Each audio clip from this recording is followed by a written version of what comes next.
যুগ পাবন অবতার আমার শ্রীকৃষ্ণ চৈতন্য মহাপ্রভু পুরী ধামের মধ্যে লীলা করতে গিয়ে মহাপ্রভু যখন ওই গম্ভীরা মঠের মধ্যে ছিলেন, অনেক দিন ছিলেন, আমার মহাপ্রভু প্রতিদিন বিকাল বেলায় তিনি ভাগবতীয় কথারস আস্বাদন করতেন। অনেক অনেক নানান ধরনের ভক্ত এসে বসে আমার মহাপ্রভুর শ্রীমুখ থেকে এই অমৃতময় ভাগবত কথা শ্রবণ করতেন। একদিন মহাপ্রভু চিন্তা করলেন, বিকেল বেলা ভাগবত আস্বাদন করে, ভাগবত ভক্তরা এসে শ্রবণ করে, সত্যিকার ভাবে কয়জন ভাগবতকে ভালোবাসে? সত্যিকার ভাবে মহাপ্রভু চিন্তা করলেন, সত্যিকার ভাবে কয়জন হরিকথাকে ভালোবাসে? এটা আমাকে একদিন পরীক্ষা করে দেখতে হবে। পরীক্ষা কাদের বেশি হয় গো মা?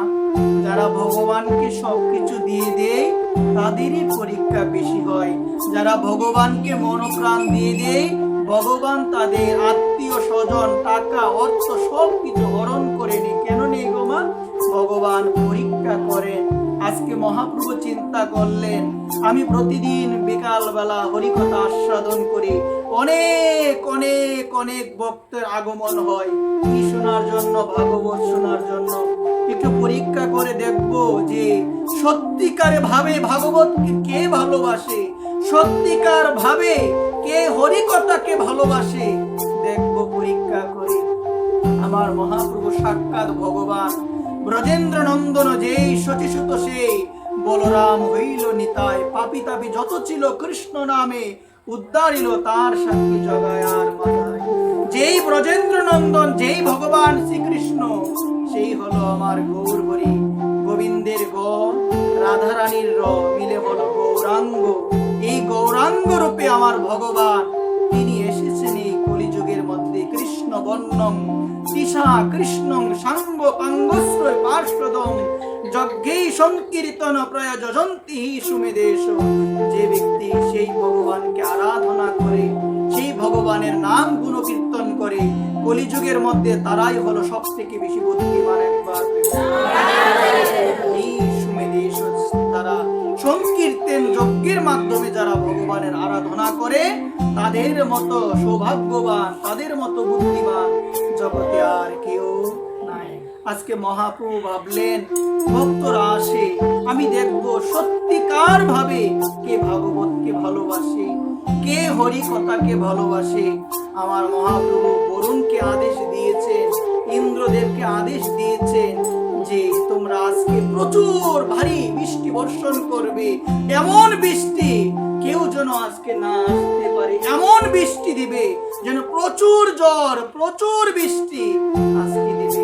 আজকে দেখুন মা, আজকে যখন বিকেল হয়েছে, এমন ঝড় শুরু হয়েছে, যখন তারা এই ভাগবতীয় আসরে আসবে তখনই কিন্তু মা ঝড় শুরু হয়ে গিয়েছে। মা, ঝড় শুরু হলে আমরা কি কেউ যেতে চাই? মা একটু শুনবেন কথাটা। আজকে ঝড় শুরু হয়েছে, বিকেল হয়েছে, তারা আসবে কি করে আসবে? এত ঝড়। দেখুন মা, এই জায়গার মধ্যে একজন অপরজনকে বলছে, কি গো আজকে যাবে না ভাগবত পাঠে? বলছে এত বৃষ্টি, এত ঝড়, আজকে যাওয়ার দরকার নাই, প্রতিদিনই তো যায়। আমাদের জীবনে আসবে, আমাদের জীবনে হয়, প্রতিদিনই তো যায়। আজকে অমুক এসেছে আমার বাড়িতে, আজকে গিয়ে লাভ নাই, প্রতিদিনই তো যায়। দেখুন আজকে এত বৃষ্টি।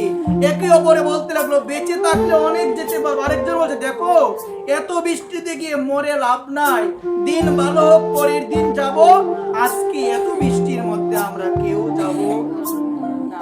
একে অপরের মধ্যে ওই ধরনের কথা হচ্ছে, কেউ আর বলছে যাব না। দেখুন মা, আমরা তো কলিযুগের মধ্যে কত বৈষ্ণব বলি না গো মা, বৈষ্ণব বৈষ্ণব বলি। মহাপ্রভু নিজের মুখে বলছেন, বৈষ্ণব হইতে আমার মনে বড় ছিল সাধ, ত্রিনাদুপি শ্লোকিতে আমি পড়ে গেলাম। মহাপ্রভু শিক্ষাষ্টকের মা, শিক্ষাষ্টকের তৃতীয় শ্লোকে মহাপ্রভু বলছেন, কি বলছেন গো মা? ত্রিনাদুপি শুনিচিন তরুরপি সহিষ্ণু না অমানিনা মানদেন কীর্তনিয়া সদা হরি। মহাপ্রভু বলছেন বৈষ্ণবের লক্ষণ, এই যে লক্ষণটা দিয়েছেন বর্তমান সময়ে, এই লক্ষণটা কিন্তু আমরা যত মানুষকে বৈষ্ণব নামে আখ্যায়িত করছি, কিন্তু সবার মধ্যে এই লক্ষণগুলো কিন্তু আর দেখা যায় তৃণাদপি মানে তৃণ হতে সুনিচীন, নিচু হতে হবে, আরো নিচু হতে হবে। তৃণ হতে নিচু হইয়া সদা লবে নাম, আপনি অভিমানী অন্যে দিবে মান। কোন প্রকার হৃদয়ে যেন কোনো অভিমান না থাকে। বৈষ্ণব হওয়া এত সহজ নয়, বৈষ্ণব হওয়া এত সহজ নয়। আজকে আমি কোনটি মালা দিলাম, পোশাকটা পরিবর্তন করলাম, আজকে আমি তিলক সেবা করলাম, লোকে আমাকে বলে সাধু, আর মনে মনে আমিও ভাবি যে আমি অনেক বড় সাধু হয়ে গিয়েছি। কিন্তু মা, প্রকৃত পক্ষে আসল কথা হলো আমি এখনো কিছুই হতে পারি নাই। দেখুন, তৃণাদপি সুনিচীন তরোরপি সহিষ্ণুনা, গাছের মতো ধৈর্য, কাটিলেই তরু যেন না কিছু বলোই, শুকাইয়া মরে তব জল কারো কাছে মানে। এমন গুণ বৈষ্ণবে। বৈষ্ণব কারো কাছে হাত পেতে কিছু চাইবে না। বৈষ্ণব বলবে না কি গো আমাকে টাকা দাও, বৈষ্ণব কখনো মা চাইবে, কখনো চাইবে না। যদি চাই বুঝতে হবে কোন ধরনের তার মধ্যে ত্রুটি রয়েছে। এই জন্য মা, বৈষ্ণবের কোনো চাহিদা থাকে না, চাহিদা থাকতে না বৈষ্ণবের। আর বৈষ্ণবের মধ্যে লোক তো থাকতেই না। জীব গোস্বামী পাদ তিনি বলছেন, বৈষ্ণবের মধ্যে একমাত্র লোভ হলো সাধু সঙ্গ গিয়ে হরিকথা শ্রবণে তাদের লোভ থাকবে। অন্যথায় জাগতিক কোনো জিনিস, টাকা পয়সা, কোনো ধরনের অন্য জিনিসে তাদের কোনো লোভ থাকবে না। একবার অন্য কোনো কিছুর মধ্যে তাদের লোভ থাকবে না মা। এই জন্য এই কলিযুগের মধ্যে এগুলো ভয়ঙ্কর ঋতু।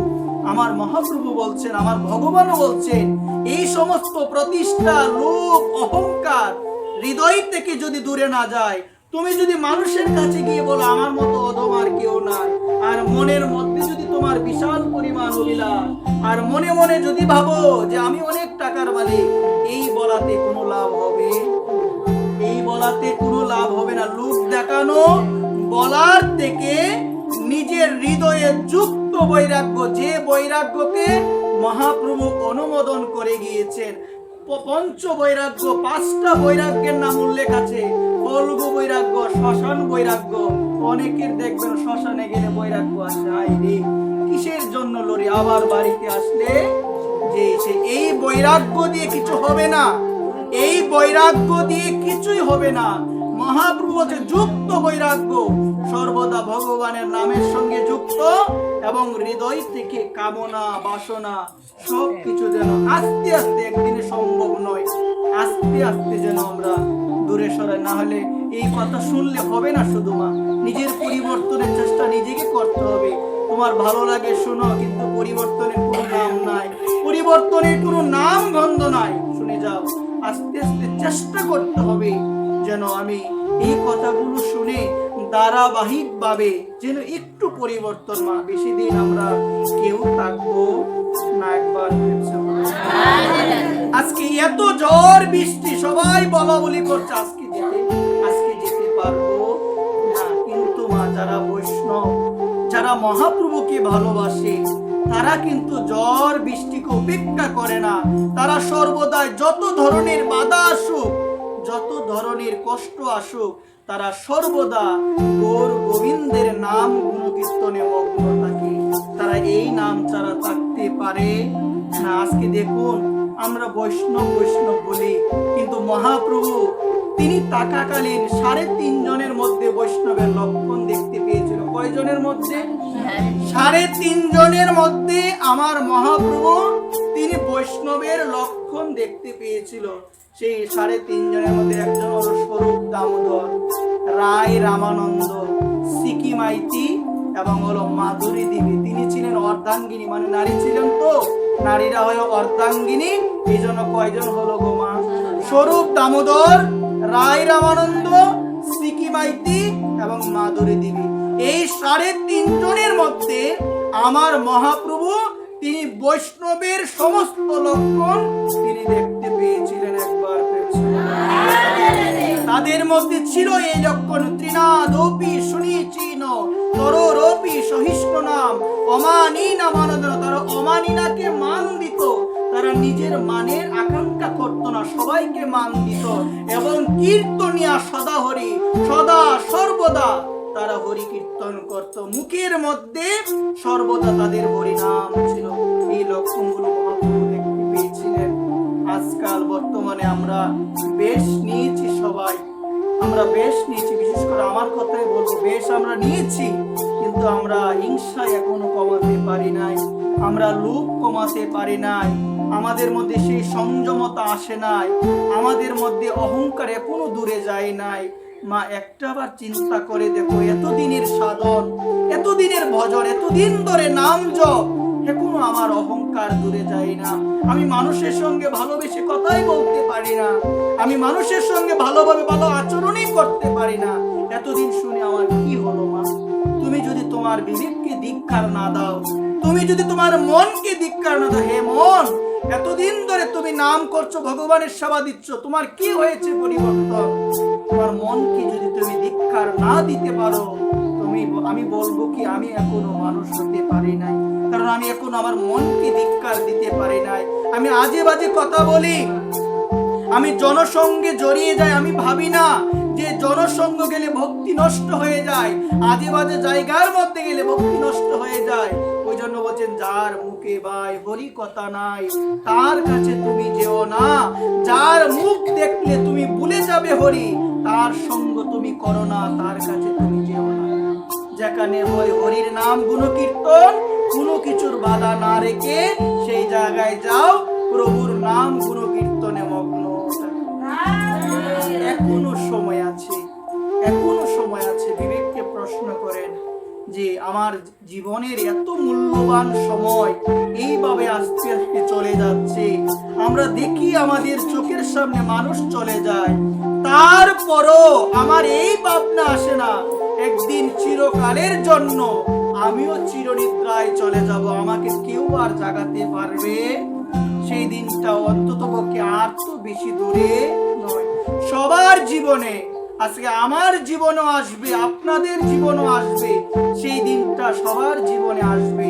এই জন্য প্রভুর কাছে বলেন, প্রভু গো, আমি যেন আমার অন্তিম বেলায়ও যেন আমি তোমার নাম স্মরণ করে জগৎ থেকে যেন বিদায় নিতে পারি, অন্তিম বেলায় যেন আমি প্রাণ ভরে বলতে পারি, হানিতাই গৌর, আমি যেন অন্তত পক্ষে এই নাম স্মরণ করে যেন আমি বিদায় নিতে পারি। দেখুন মা, আজকে মহাপ্রভু 3.5 জনের মধ্যে এই লক্ষণটা তিনি দেখতে পেয়েছিলেন। যারা নিন্দা করে না, যারা সমালোচনা করে না, যারা সর্বদা করি না, যারা সর্বদা ভগবানকে ভালোবাসে, শুধু অল্প সময়ের জন্য নয়, যারা সারাক্ষণ গোবিন্দ চিন্তা, মহাপ্রভু দেখলেন ওই 3.5 জনের মধ্যেই বৈষ্ণবের লক্ষণ পাওয়া গিয়েছে।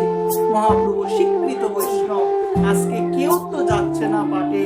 মহাপ্রভু ভাবলেন, পরীক্ষা করো, প্রতিদিন 1000 লোক হয়তো দেখবো, পরীক্ষা করে যে যারা সত্যিকারে ভাবে, কারা সত্যিকারে ভাবে এই ভাগবতকে, এই হরি কথাকে ভালোবাসে।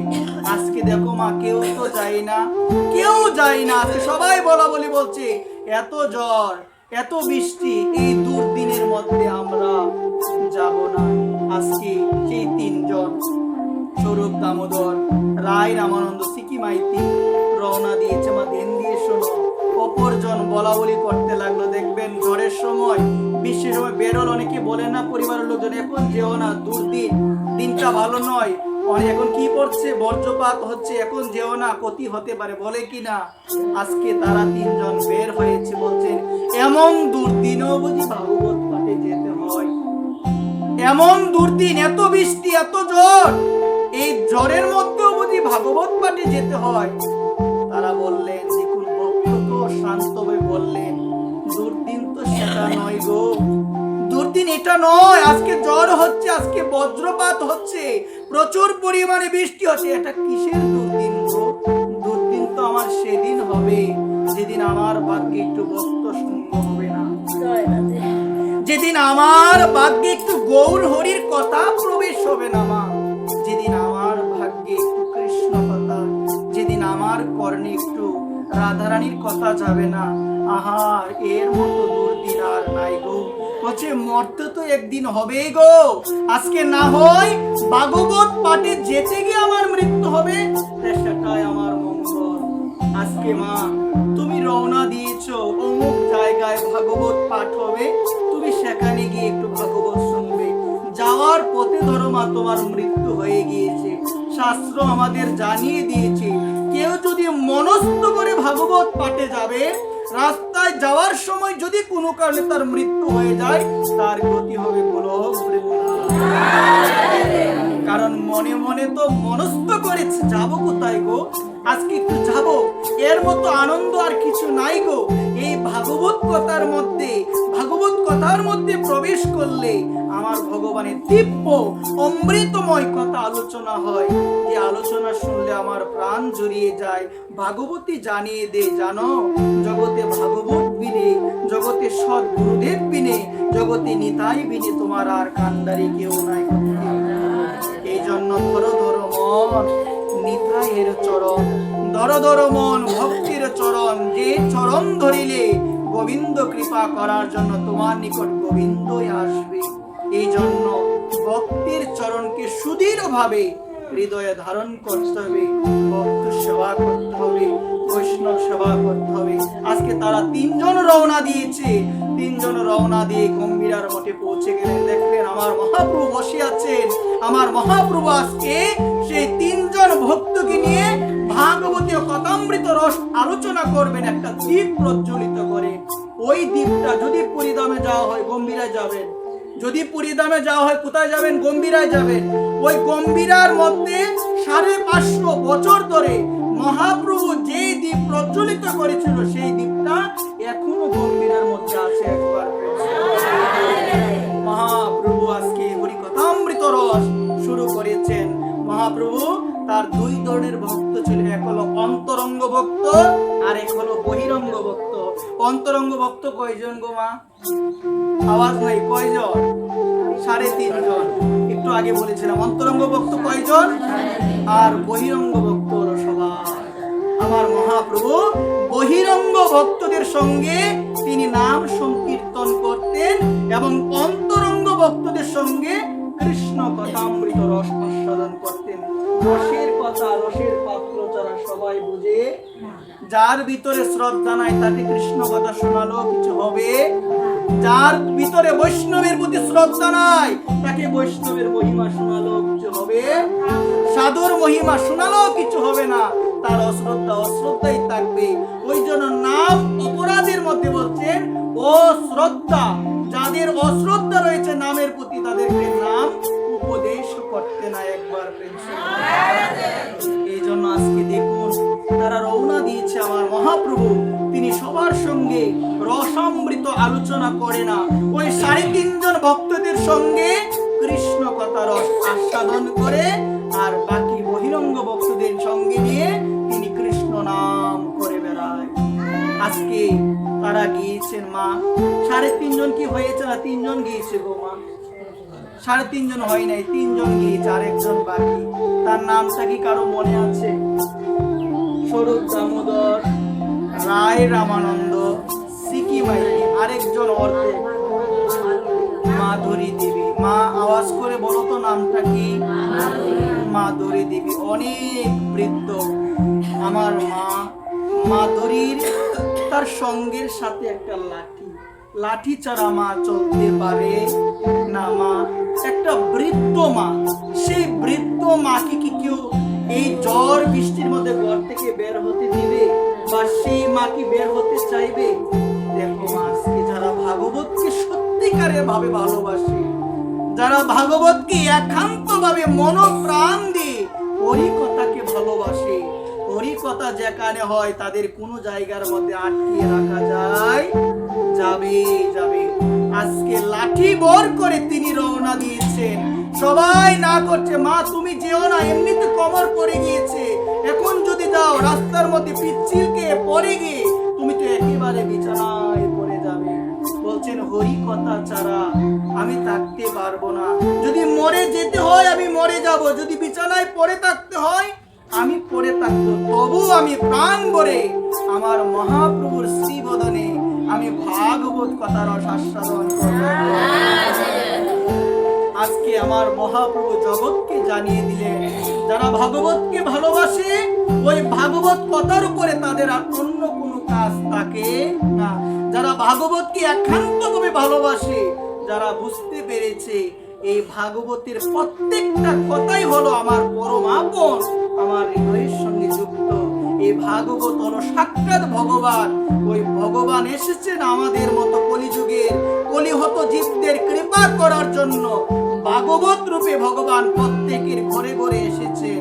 ওই জন্য ভাগবতকে আঁকড়ে ধরো এবং ধ্বনি দাও, জয় জয় ভাগবত ভগবান।